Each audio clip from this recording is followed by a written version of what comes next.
Yay, Becca.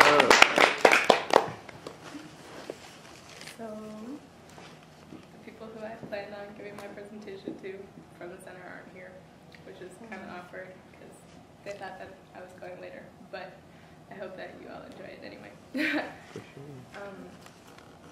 Since the late 1970s, social organizations in the United States have operated largely within the 501c3 nonprofit model, in which donations made to an organization are tax deductible in order to gain access to grants from foundations.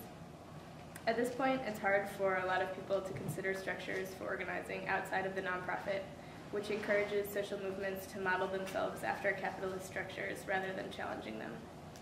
In the introduction to The Revolution Will Not Be Funded Beyond the Nonprofit Industrial Complex by the Insight Women of Color Against Violence Collective, a book that has brought on pretty fundamental changes in my view of nonprofits' role in social justice movements, Andrea Smith encourages us to think beyond state-proctored models like the nonprofit system for organizing political projects for social change.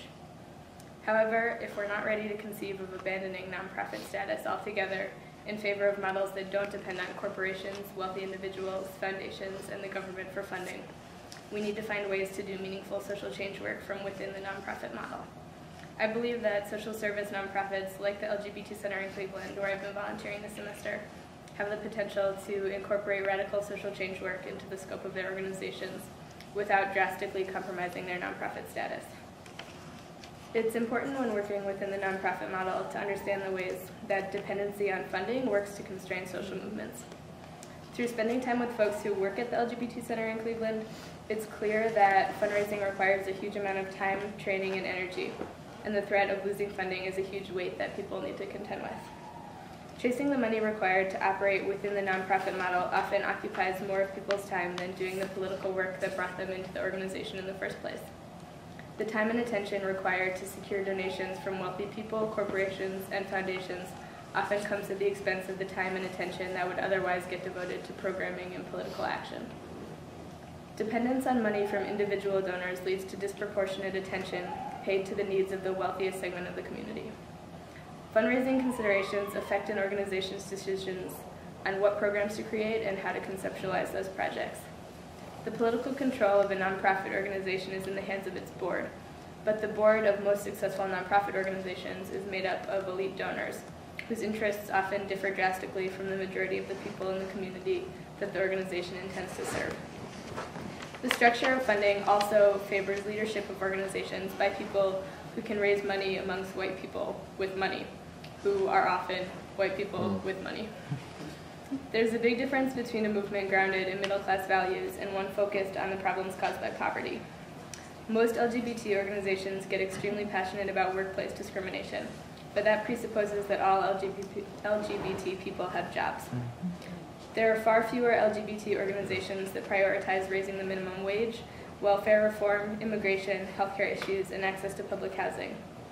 All of these issues impact LGBT people and their families, but don't necessarily affect the middle-class decision-makers largely in control of the LGBT movement.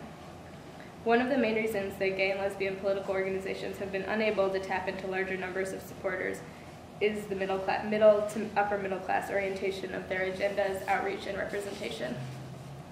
The LGBT movement is not as integrated or as economically diverse as the communities that LGBT people come from.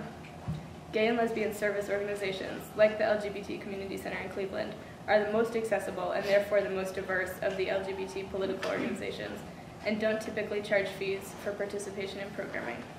However, it is much easier for national organizations like the Human Rights Campaign and the National Gay and Lesbian Task Force to attract funding, marginalizing the needs of people who are disempowered on the basis of race, class, gender, and other aspects of identity besides sexual identity. Something I didn't know before starting this project is that foundations were originally created by extremely wealthy capitalists like Rockefeller and Carnegie to protect their wealth, accumulated through the exploitation of workers, and that the majority of these charitable, tax-exempt organizations don't fund programs, services, and institutions that benefit poor and working-class people. The majority of tax-exempt giving directly benefits those at the top of the economic pyramid by going to institutions such as think tanks and cultural institutions that predominantly benefit wealthy people, like museums, operas, the theater, art galleries, elite schools, and private hospitals. When foundations do give to activists and social service organizations, they exert a huge amount of influence over the direction of their work. By contributing highly desired funding, foundations get to set the terms of engagement under which activists compete for their money through nonprofit organizations and grant writing. Foundations also impact the direction of activist work in the nonprofit model by favoring programming and services with concretely measurable outcomes.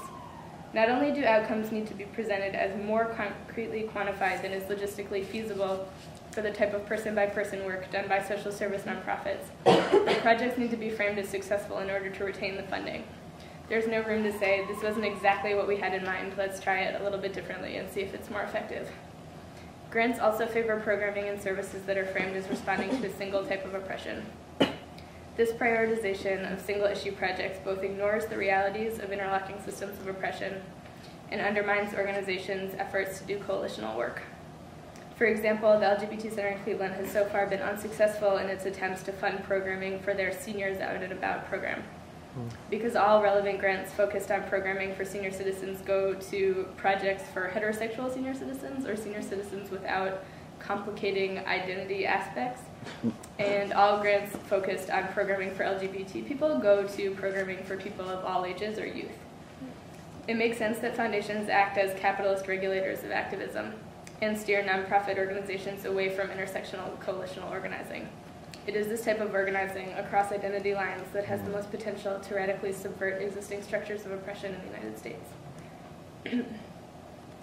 Paul Kebal, also published in The Revolution Will Not Be Funded, defines social service work as that which addresses the needs of individuals, reeling from the personal and devastating impacts of institutional systems of exploitation and violence. He defines social change work as that which challenges the root causes of exploitation and violence.